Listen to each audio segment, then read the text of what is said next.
Hello everyone, आप सब कैसे हैं। चलिए आज कक्षा को आगे बढ़ाते हुए अगले टॉपिक को स्टार्ट करते हैं। तो सबसे पहले आप सब क्या करना है, अपनी नोटबुक और पेन को तैयार रखना है, तो जिससे कक्षा में फोकस बना रहेगा। ठीक है, चलिए शुरुआत करते हैं। आज का हमारा टॉपिक क्या रहेगा, तो सबसे पहले मैं आपको बताता हूँ। देखिए, इसके पहले हम लोग पढ़े थे क्या, पदार्थ की अवस्थाएं पढ़े थे ना। पदार्थ की अवस्थाएं, तो पदार्थ की अवस्थाएं कितनी होती हैं आप सबको बताए थे। सबसे पहले हम देखे थे पदार्थ की अवस्थाएं 3 होती हैं। पदार्थ की अवस्थाएं 3 होती हैं, तो नोट करते चलिएगा जिससे रिकैप हो जाए। द्रव और गैस, 3 अवस्थाएं होती हैं। तो लेकिन आज का हमारा अगला टॉपिक रहेगा पदार्थ के रूप उनकी घुलनशीलता के आधार पर रहेगा। तो पहले हमने देखा था पदार्थ के रूप किसके आधार पर, उनकी अवस्थाओं के आधार पर। पदार्थ के प्रकार जो थे उनकी अवस्थाओं के आधार पर। तो हम लोग देखते हैं कि आज का जो रहेगा नया टॉपिक क्या रहेगा, पदार्थ के प्रकार, उनके घुलनशीलता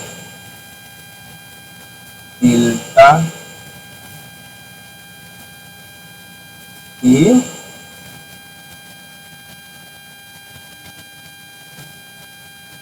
घुलनशीलता के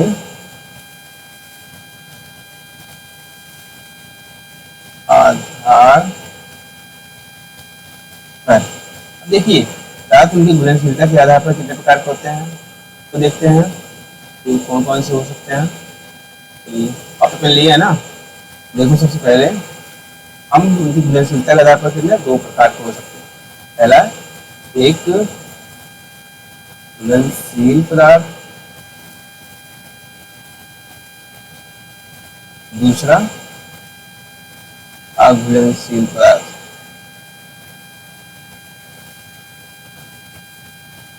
अघुलनशील पदार्थ, देखो जैसे आपको चीनी दे दिया जाए हाथ में और रेत दे दिया जाए, तो इन दोनों को अगर आपको कहा जाए जल में डाल के देखिए, गिलास पानी लीजिए, तो उसको डालकर चेक कीजिए, देखते होंगे घुलता कौन है, कौन सा पदार्थ घुल जाता है उसमें।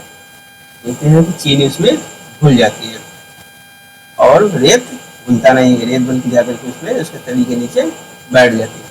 इस तरह से हम ये डिसाइड कर लेते हैं कि कौन सा पदार्थ जल में घुलनशील है और कौन सा पदार्थ जल में अघुलनशील है। तो इसकी हम दिखाते हैं आपको, एक पीपीटी बनाया है, देखिएगा।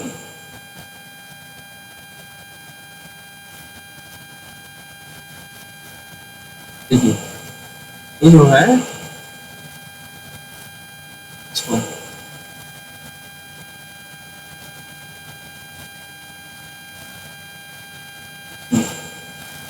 घुलनशीलता के आधार पर देखिए पदार्थ क्या है। घुलनशीलता के आधार पर पदार्थ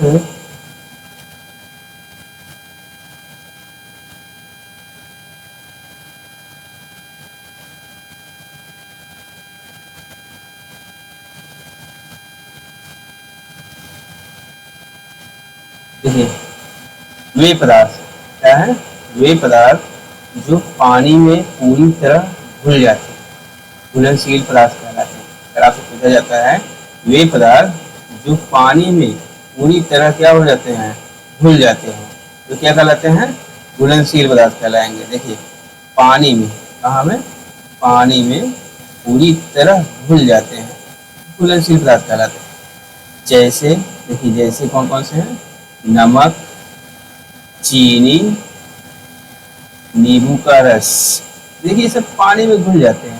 लेकिन क्या कभी देखिए पानी में तेल को डाल कर देखिए, पानी में रेत को डालकर देखिए, ये सब क्या होंगे, पानी में घुलते नहीं हैं। अगर हम तेल को डालते हैं तो देखते हैं आसानी से क्या होता है, पानी की सतह पर तैरता रहता है। लेकिन वही अगर हम नमक डाल देते हैं पानी में, चीनी डाल देते हैं, ये सब क्या होते हैं, आसानी से घुल जाते हैं। शरबत आप बनाते होंगे, शरबत में देखिए वही पदार्थ डालते हैं जो आसानी से उसमें घुल जाता हो। नमक डालते हो, चीनी डालते हो, नींबू का रस डालते हो, ये सब क्या होते हैं, जो घुल जाते हैं। अब आते हैं देखते हैं अघुलनशील पदार्थ। अघुलनशील, देखिए अघुलनशील वे पदार्थ क्या होगा, वे पदार्थ जो पानी में नहीं घुलते हैं। देखिएगा, ध्यान दीजिएगा, वे पदार्थ जो पानी में नहीं घुलते हैं, इसको हम हाईलाइट कर दे रहे हैं। वे पदार्थ जो पानी में नहीं घुलते हैं कैसे पदार्थ कहलाएंगे, अघुलनशील। अघुलनशील पदार्थ कहलाते हैं। देखो, जो पानी में नहीं घुलेंगे उनको अघुलनशील पदार्थ कहोगे, और जो घुल जाते हैं वे क्या कहलाएंगे, घुलनशील पदार्थ कहलाते हैं। अब देखिए अघुलनशील पदार्थ कैसे कौन कौन से हैं, जैसे रेत हो गया, लकड़ी का बुरादा हो गया, ये सब क्या है, अघुलनशील पदार्थ हैं। क्या है सब, ये सब अघुलनशील पदार्थ हैं। ठीक है, ये सब अघुलनशील पदार्थ हैं। लेकिन और जो पानी में घुल जाते हैं तो क्या है, घुलनशील पदार्थ। ध्यान देते रहिएगा, घुलनशील पदार्थ। अब देखिए, इसी को क्या कहते हैं, जल में विलेय भी कहते हैं। इन्हीं को विलेय पदार्थ भी कहते हैं। क्या होगा, जो जल में आसानी से विलीन हो जाए, घुल जाए, वे जल में विलेय कहलाते हैं। अब इतना हम लोगों ने देख लिया। और कुछ पदार्थ जो होते हैं जल में विलेय नहीं होते हैं। अब हमारा इससे कंफर्म हो गया कि जल में कौन से घुलनशील पदार्थ हैं और कौन से जल में अघुलनशील पदार्थ हैं। ठीक है, जल में कौन से घुलनशील पदार्थ हैं और कौन से जल में अघुलनशील पदार्थ हैं।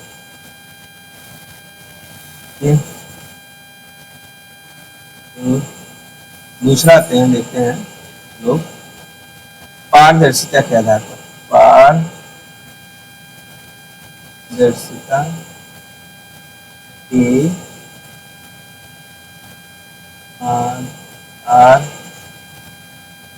पर, पारदर्शिता के आधार पर पदार्थ। अच्छा देखिए, अभी तक तो हम लोगों ने पदार्थ की घुलनशीलता के आधार पर देखा, पदार्थ कितने प्रकार के होते हैं।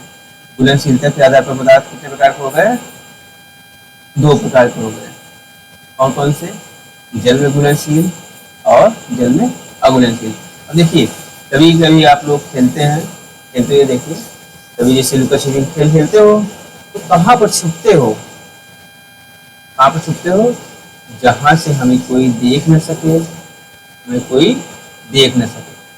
और ऐसी जगह तो छिपते नहीं हो जहाँ से हमें कोई देख सके। जैसे जहाँ से हमें कोई नहीं देख सके वो कौन से स्थान होते हैं, जैसे दरवाजे हो गए, दीवार हो गए, इन सब के हम पीछे छिपते हैं। पेड़ हो गए, इनके पीछे छिपते हैं। लेकिन क्या कभी कांच के पीछे छिपते हो, नहीं छिपोगे। क्यों, क्योंकि देखो, कांच के पीछे छिपोगे तो तुम्हें कोई देख लेगा, लेकिन दीवार के पीछे छिपोगे, खिड़की के पीछे छिपोगे, दरवाजे के पीछे छिपोगे, तो वहां पर कोई तुम्हें देख नहीं पाएगा। क्यों नहीं देख पाएगा, क्योंकि ऐसे पदार्थ जो होते हैं पारदर्शी पदार्थ नहीं होते। लेकिन जब हम किसी कांच के पीछे छिपते हैं, कांच के पीछे छिपते हैं, तो कांच क्या होता है, उससे हम पीछे जो छिपा है उसको देख सकते हैं। तो ये क्या होते हैं, ये पारदर्शी पदार्थ होते हैं। अब देखिए, पदार्थ क्या है, पारदर्शिता के आधार पर पदार्थ तीन प्रकार के होते हैं। कितने प्रकार के होते हैं, तीन प्रकार के होते हैं। ये तीन प्रकार कौन कौन से हैं, तीन प्रकार हमारे कौन कौन से हैं। पहला देखिए, एक होता है पारदर्शी पदार्थ, दूसरा क्या होगा, अपारदर्शी। अपारदर्शी पदार्थ, तीसरा को लिखिए अर्ध पारदर्शी पदार्थ। या लिखिएगा, या पारभासी पदार्थ, पारभासी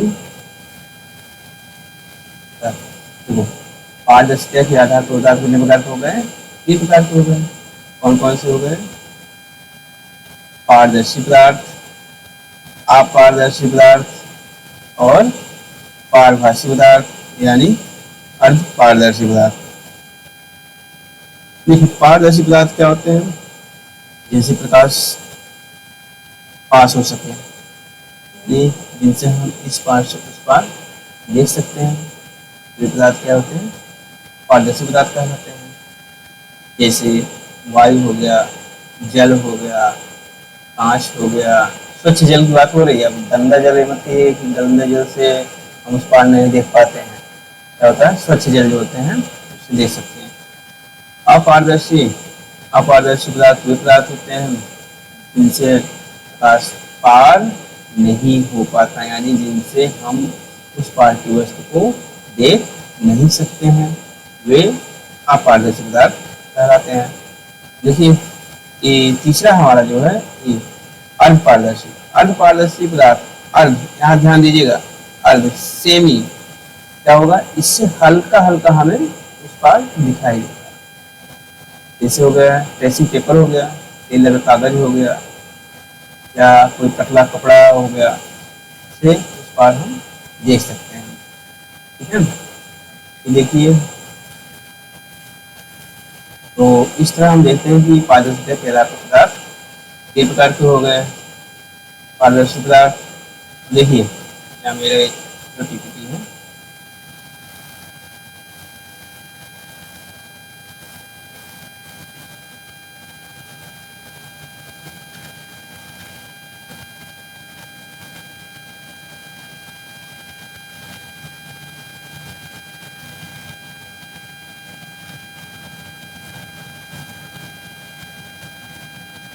देखिए पारदर्शिता के आधार पर पदार्थ कितने प्रकार के हो गए? 3 प्रकार के हो गए। पदार्थ कौन कौन से हैं? देखिए पारदर्शिता के आधार पर पदार्थ 3 प्रकार के होते हैं। पहला क्या है? पारदर्शी पदार्थ। वे पदार्थ, देखिए ध्यान से इसको देखते हुए समझते हुए चलिए आगे। वे पदार्थ जिनके आर पार, कहाँ पर? आर पार देखा जा सकता है।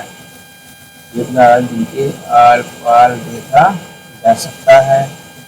पारदर्शी, पारदर्शी पदार्थ कहलाते हैं जैसे कांच, जल, साफ प्लास्टिक, वायु, ये सब जो है देखिए जिसको हमने हाईलाइट कर दिया येलो कलर से, ये सब जो पदार्थ हैं ये पारदर्शी पदार्थ हैं। अब दूसरा हमारा है अपारदर्शी पदार्थ। अपारदर्शी पदार्थ वे पदार्थ जिनके आर पार नहीं, यहाँ देखा जा सकता और यहाँ पर नहीं देखा जा सकता, अपारदर्शी पदार्थ कहलाते हैं। जैसे लकड़ी, कौन कौन सा? लकड़ी, धात, पत्थर। अब देखिए लकड़ी, धात, धात कोई भी हो सकता है। लकड़ी का दरवाजा आप लीजिए, सोचिए लकड़ी के दरवाजे से उस पार हम देख सकते हैं तो असंभव है, नहीं देख सकते हो। लकड़ी का बोर्ड लगाते हैं, जैसे किसी स्थान को ढकना होता है तो वहाँ पर हम प्लाई के जो बोर्ड होते हैं उसको लगाते हैं। क्यों? क्योंकि वह एक अपारदर्शी पदार्थ है। और धात, धात देखिए क्या होता है? धात भी है जो जिससे कि हम उस पार नहीं देख सकते हैं। अब आते हैं अर्धपारदर्शी। अर्धपारदर्शी क्या है? या पारभासी, देखो ये पीले कलर का है तो ये भी छिप जा रहा है। वे पदार्थ जिनके द्वारा धुंधला, ऐसा दिखता है, धुंधला या आंशिक रूप से आर पार देखा जा सकता है, वे क्या कहलाते हैं? पारभासी या अर्धपारदर्शी कहलाते हैं। जैसे, जैसे क्या है? तेल लगा कागज, तेल लगा कागज और पतले कपड़े की परत, कपड़ा को ले लीजिए, उसका पतला परत करके देखिए। जैसे साड़ी उड़ी देखिए आप लोग, कोई पतला कपड़ा होता है, जब इस पारे से डालते हैं देखते हैं तो इस पार तुमको हल्का हल्का दिखाई देगा। ये हल्का हल्का दिखाई देने का कारण क्या है? यह पदार्थ जो है अर्ध पारदर्शी है। अब ट्रेसिंग पेपर, ट्रेसिंग पेपर ये भी क्या है? अर्ध पारदर्शी है। ट्रेसिंग पेपर क्या है? अर्ध पारदर्शी है। तो हम लोगों ने पदार्थ को उनके पारदर्शिता के आधार पर देखा कि पदार्थ कितने प्रकार के होते हैं। पदार्थ 3 प्रकार के होते हैं, पारदर्शी, अपारदर्शी, अर्ध पारदर्शी। सब देख लिए हम लोग।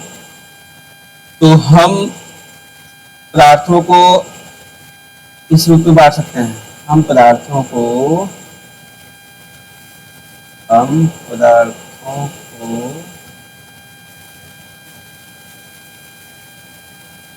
उनकी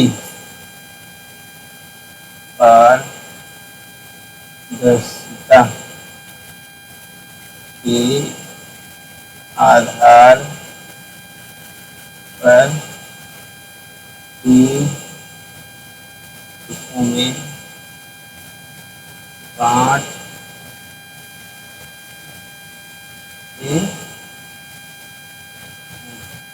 देखिए। हमने अभी बताया ना कौन कौन से रूप हैं। एक पारदर्शी, दूसरा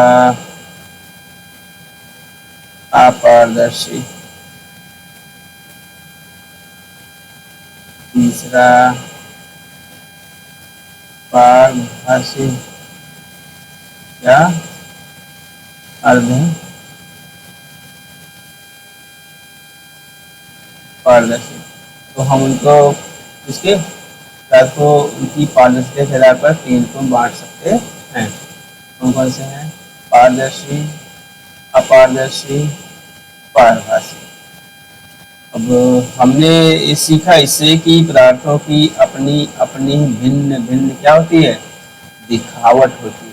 हमने सीखा कि पदार्थों की अपनी अपनी भिन्न भिन्न दिखावट होती है तथा इनके जल अथवा अन्य द्रवों में भी मिश्रित होने के क्या होते हैं? ढंग भिन्न भिन्न होते हैं। अच्छा, आप देखते हैं कि कुछ पदार्थ होते हैं वे जल में तैर अथवा डूब सकते हैं। क्या होते हैं? कुछ पदार्थ जल में तैर अथवा डूब सकते हैं। और कुछ जो होते हैं पारदर्शी होते हैं, अपारदर्शी, पारभासी हो सकते हैं। तो उनका जो पदार्थों का जो वर्गीकरण है यानी समूहन है, उनका उनके गुणों में समानताओं अथवा विभिन्नताओं के आधार पर किया जा सकता है। पदार्थों में समूह में रखने की आवश्यकता क्यों पड़ती है? अगर कोई पूछता है कि पदार्थों को समूह रखने की आवश्यकता क्यों पड़ती है? दैनिक जीवन में प्राय देखते हैं समूह में पदार्थ रखे जाते हैं, जिससे कि क्या होता है? उससे उनके गुण के बारे में हमें पता लगता है। तो हम लोगों ने देखा आज हम लोगों ने क्या पढ़ा कि पदार्थ के जो रूप हैं उनके घुलनशीलता के आधार पर कितने प्रकार के हैं, तो हम लोगों ने देखा। एक बार फिर से रिकैप कर लेते हैं। देखिए, पदार्थ क्या होते हैं? पदार्थ के जो घुलनशीलता के आधार पर प्रकार है, एक घुलनशील है, अघुलनशील है, और उनकी पारदर्शिता के आधार पर अगर देखते हैं तो पारदर्शी, अपारदर्शी, पारभासी, इन सबको हम लोगों ने देख लिया। तो आज की क्लास में यही स्टार्ट करते हैं।